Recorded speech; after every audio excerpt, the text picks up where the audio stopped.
ഏലപ്പാറ കേസിലെ പെൺകുട്ടിയുടെ പിതാവിനെയും 2 ജ്യേഷ്ഠ സഹോദരിമാരെയും വിഷം അകത്ത് ചെന്ന നിലയിൽ കണ്ടെത്തി. കോടതി വിധിയുടെ ആഘാതമാകാം ആത്മഹത്യാ ശ്രമത്തിന് പിന്നിൽ. ഗുണ്ടാവിരുദ്ധ നിയമം ഓർഡിനൻസായി ഇറക്കാൻ മന്ത്രിസഭായോഗം തീരുമാനിച്ചു. അക്രമ സ്വഭാവമുള്ളവരെ 6 മാസം വരെ തടങ്കലിൽ വെക്കാൻ നിയമത്തിൽ വ്യവസ്ഥ. സോണിയാഗാന്ധി രാജിവെക്കണമെന്നാവശ്യപ്പെട്ട് ലോക്സഭയിൽ പ്രതിപക്ഷ ബഹളം. ലോക്സഭാ അധ്യക്ഷനായിരിക്കാൻ നാണക്കേട് തോന്നുന്നുവെന്ന് ശോഭനാ ചാറ്റർജി. PF പലിശ നിരക്ക് 9.5% നിന്ന് 8.5% തീരുമാനത്തിൽ ഇടതുപക്ഷത്തിനും പ്രതിപക്ഷത്തിനും. ഏലപ്പാറ കേസിലെ പെൺകുട്ടിയുടെ പിതാവിനെയും 2 ജ്യേഷ്ഠ സഹോദരിമാരെയും വിഷമകത്ത് ചെന്ന നിലയിൽ കുട്ടിക്കാനം താലൂക്ക് ആശുപത്രിയിൽ പ്രവേശിപ്പിച്ചു. പ്രതികൂല കോടതി വിധിയുടെ ആഘാതമാണ് ആത്മഹത്യാ ശ്രമത്തിന് ഇവരെ പ്രേരിപ്പിച്ചതെന്ന് കരുതുന്നു. പിതാവിന്റെ നില ഗുരുതരമാണെന്ന് ആശുപത്രി അധികൃതർ അറിയിച്ചു.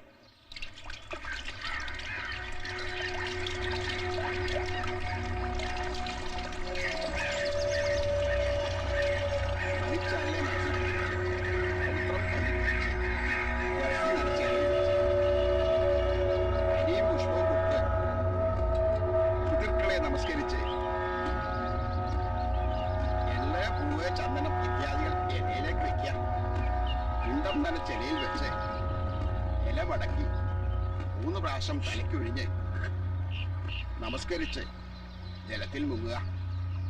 എഴുന്നിട്ട് അങ്ങോട്ട് ഇറങ്ങിക്കോളൂ.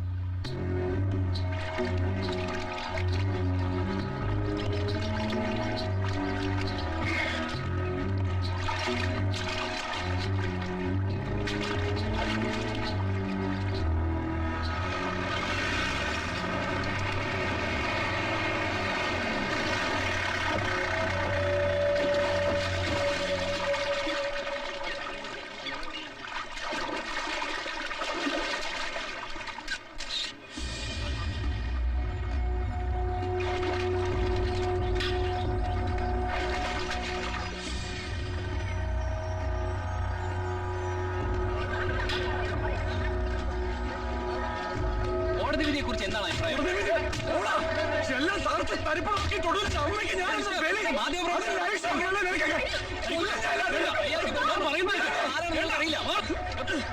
നിങ്ങൾക്ക് എന്താ വേണ്ട? ഇപ്പൊ നിങ്ങളുടെ കോടതിയും പറയുന്നത് ഞാൻ നിരപരാധിയാണെന്ന്. പക്ഷെ മരിച്ചു എന്റെ അമ്മയുടെ മുമ്പിൽ ജീവിതകാലം മുഴുവൻ ഞാൻ കുറ്റവാളിയാ. സ്വന്തം മകന്റെ ദുർവിധി ഓർത്ത് ഹൃദയം പൊട്ടി മരിച്ച എന്റെ അമ്മയെ സത്യം ബോധിപ്പിക്കാൻ നിങ്ങൾക്ക് പറ്റുമോ? നിങ്ങൾ കോടതിക്ക് പറ്റുമോ? എന്നെ പോലെ നിരപരാധികളായ ഒരു അച്ഛൻ 2 മക്കളോടെ കിടപ്പുണ്ട്. ആശുപത്രിയിൽ വിഷം കഴിച്ച് മരണത്തെയും കാത്ത്. ഷൂട്ട്